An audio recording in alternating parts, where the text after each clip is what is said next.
اور پھر اس میں شہد یا شکر ڈال کر آپ بھی پیئے، بچوں کو بھی پلائے، گھر میں ہر ایک عمر کے لیے یہ مفید ہے۔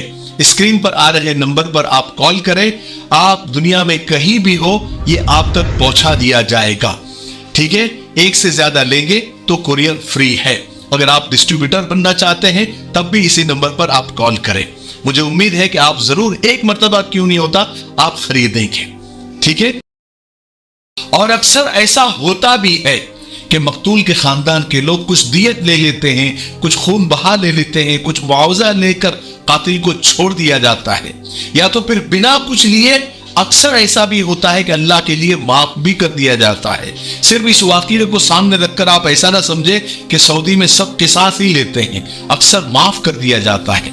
لیکن اس معاملے میں مقتول کے قبیلے والے شاید بہت غصے میں تھے، وہ صرف قصاص چاہ رہے تھے، وہ صرف چاہ رہے تھے کہ محمد مرسل کو سزا ملے، اس لیے قاتل محمد مرسل کے قبیلے والے مقتول کے گھر کے سامنے جمع ہو گئے، یعنی جس کا قتل ہوا تھا اس کے گھر کے سامنے معافی مانگنے کے لیے جمع ہو گئے اور انہیں الگ الگ طریقے سے منانے لگے۔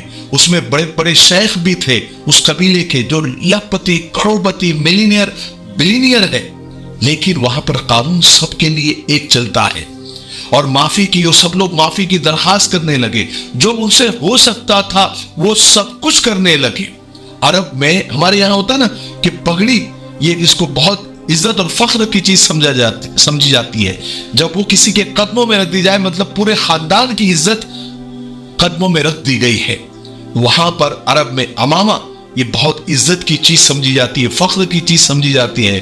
وہاں کے شیخ لوگوں نے اپنا امامہ اتار کر وہ مقتول کے خاندان والوں کے سامنے زمین پر رکھ دی۔ اس کا مطلب یہ ہوتا ہے کہ انہوں نے پوری عزت اتار کر سامنے رکھ دی، یہاں تک کہ قاتل کے قبیلے والوں نے صرف امامہ ہی نہیں بلکہ کچھ لوگوں نے اپنا جبہ، اپنی بنیان تک اتار کر سامنے رکھ دی۔ کچھ شیخ لوگ تو زمین پر گر گئے، اپنی تلواریں، اپنے خنجر ان کے سامنے گاڑ دیے، اپنے سروں پر مٹی تک ڈال دی، اپنے گھٹنوں کو جانوروں کی طرح باندھ دیا، یا پھر لاکھوں کروڑوں ریال سونا چاندی اور پراپرٹی کے پیپر لے کر سامنے آگے کی سب لے لو، صرف معاف کر دو، ہمارے قبیلے کے بچے محمد مرسل کو معاف کر دو۔ یعنی وہ سب کچھ انہوں نے کیا جو وہ کر سکتے تھے، ایک طرح سے اپنی زبان میں کہا جائے جتنا گر سکتے تھے وہ گرے۔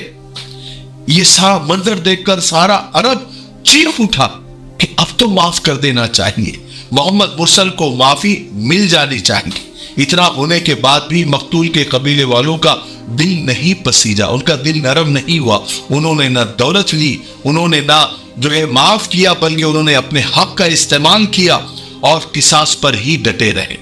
اب کوئی راستہ بچتا نہیں تھا، شریعت اور سعودی قانون کے مطابق محمد مرسل کو سزائے موت دے دی گئی۔ کہتے ہیں کہ محمد مرسل کی آخری خواہش اپنے ماں سے ملنا تھا، سو اسے ملا دیا گیا۔ یہ کلیجہ پھاڑ دینے والا منظر اسی کا ہے۔ سزائے موت سے پہلے بیٹے کو اپنے اس ماں سے ملایا گیا، دونوں ایک دوسرے سے آخری بار مل کر رو رہے ہیں۔ حالانکہ یہ واقعہ ہمیں بہت کچھ سکھاتا ہے، قانون کی بالادستی ضروری ہے تاکہ اس طرح کے واقعات دوبارہ نہ ہو۔ انسان کا خون سستا نہیں ہے، اللہ نے انسان کو اشرف المخلوقات بنایا ہے، اسی لیے عرب ملکوں میں کرائم ریٹ بہت کم ہے، نہ کے برابر ہے۔ قانون سے بڑھ کر، شریعت سے بڑھ کر کچھ نہیں ہے، ایک ہی قانون سب کے لیے، اس میں کوئی وسیلہ نہیں، کسی بڑے آدمی کا لیٹر نہیں، کوئی پیسوں کا لین دین نہیں، کوئی خاندانی روب نہیں، کوئی عہدے پد کا استعمال نہیں، کوئی رشوت نہیں، قانون سب کے لیے برابر ہے۔ آج ہمارے یہاں کرائم کا ریشو اس لیے بڑھ رہا ہے کہ انسانی خون کو سستا کر دیا گیا ہے۔ الگ الگ لوگوں کے لیے الگ الگ قانون ہوتا ہے، بڑے لوگوں کے لیے الگ قانون، عہدے والوں کے لیے الگ قانون، کروڑپتی، بلینئر، ملینئر کے لیے الگ قانون، غریب کے لیے الگ قانون، کسی قوم کے لیے الگ قانون اور کسی ایک قوم کے لیے الگ قانون۔ اس لیے یعنی کرائم کا ریشو اتنا بڑھ گیا ہے کہ میرا یہ ویڈیو بنانے کا جو ٹائم ہے نا، اس ٹائم کے اندر بھی پتہ نہیں کتنے قتل ہو گئے ہوں گے، کتنے مرڈر ہو گئے ہوں گے، یا کتنے قاتل چھوٹ گئے ہوں گے، یا کتنی رشوت کی لین دین ہو گئی ہوگی۔ ایک چھوٹا سا واقعہ اللہ کے رسول صلی اللہ علیہ وسلم کے زمانے کا، بنو مخزوم کی ایک عورت چوری کرتے ہوئے پکڑی جاتی ہے، اس پر چوری ثابت ہو جاتی ہے، اللہ کے رسول صلی اللہ علیہ وسلم اس پر حد قائم کر دیتے ہیں، اس کے ہاتھ کاٹنے کا حکم دے دیتے ہیں۔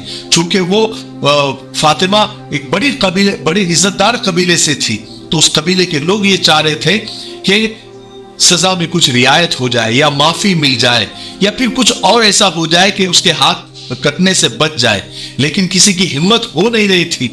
تو حضرت اسامہ بن زید کو ان لوگوں نے چنا کہ وہ اللہ کے رسول صلی اللہ علیہ وسلم سے جا کر بات کرے اور تھوڑے رعایت کی مانگ کرے، کیونکہ وہ شریف قبیلے سے تھی، بڑے قبیلے سے تھی۔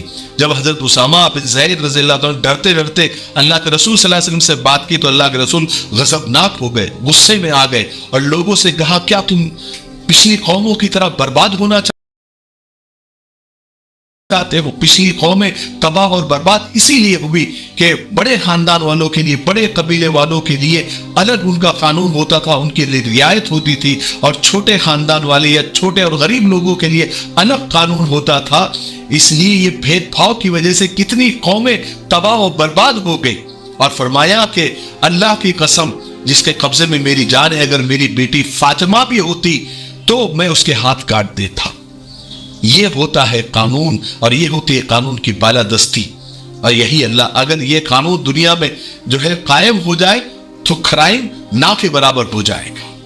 ٹھیک ہے، مجھے امید ہے کہ آج کی ویڈیو سے ہمیں بہت کچھ سیکھنے کو ملا ہوگا۔ تب تک میرے لیے، پوری امت کے لیے، پوری انسانیت، پوری مانوتا کے لیے اور ہمارے پیارے ملک بھارت کے لیے، یہاں کی امن شانتی، ترقی، انتی کے لیے خوب دعائیں کرتے رہیں۔ السلام علیکم ورحمۃ اللہ وبرکاتہ۔ دوستو، بھائیوں اور ساتھیوں، لیجیے آپ کی سیوا میں ہم ایک ایسا حلوہ پیش کر رہے ہیں جس کا نام ینگ رائڈر ہے، جو سرکار سے مانیتا پراپت ہے، منظور شدہ ہے، جس کا کوئی سائیڈ ایفیکٹ نہیں، 100% آیورویدک۔ یہ حلوہ نہ صرف آپ کی مردانہ کمزوری کو بھرپور طاقت میں بدل دے گا، آپ کی ویریہ منی دھاتو کو گاڑھا کرے گا، آپ کی ٹائمنگ کو بڑھائے گا، بلکہ آپ کے نروس سسٹم کو طاقت دے کر آپ کو ایک ہیلدی مرد بنا دے گا۔ خرچ کم، فائدے انیک۔ ایک مرتبہ ضرور آزما لیجئے، دیکھ لیجئے، زندگی بھر آپ یاد رکھیں گے۔